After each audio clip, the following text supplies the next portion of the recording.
sama halnya mematikan aturan perundangan yang ada dari pemerintah pusat. Dalam hal ini Kementerian dan BKN, Badan Kepegawaian Negara. Itu jelas di situ, bunyinya jelas, minimal 2 tahun. Atau yang kemarin dibongkar oleh Pansus tentang perpindahan salah satu dokter yang ada di RSUD Suwondo, Bu Reni atau Bu ini itu.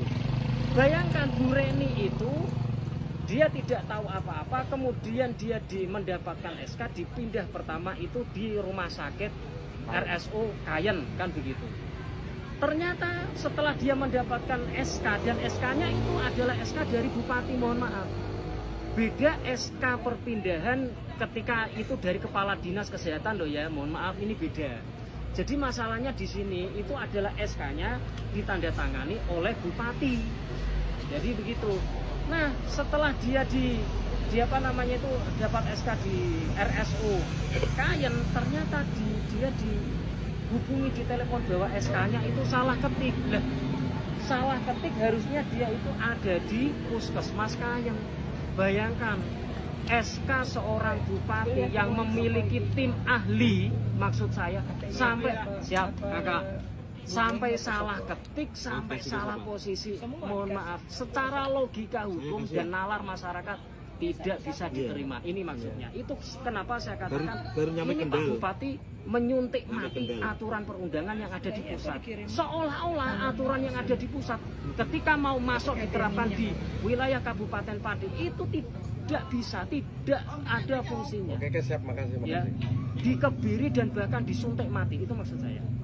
Jadi ini bukti, mohon maaf, bukan hanya teori, ini bukti, ini kenyataan.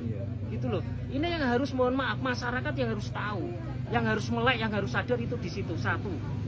Dari kemudian rumah sakit rumah sakit Kayen dipindah lagi ke Puskesmas hanya dalam hitungan waktu hari. Mohon maaf, ini terbalik, mohon maaf. Kalau saya boleh berkata kasar, ini orang-orang yang ada di sekitarnya menempatkan logika otaknya itu bukan hanya di dengkul tapi di pantat itu. Loh, ya kita ngomong fair aja, secara undang-undang kita ngomong fair, ini kenyataan kok. Saya siap bertanggung jawab atas pernyataan saya karena ada dibahas dalam pansus, kan begitu. Pasalnya di sana. Lah, dari ini hanya dalam hitungan hari yang harusnya dalam aturan perundangan minimal 2 tahun. Bayangkan. Jadi saya katakan bukan hanya dibegal aturannya tapi disuntik mati. Dibuat tidak bisa diterapkan di Kabupaten Pati. Gila ini. Padahal dalam hukum tata negara pemerintah itu ada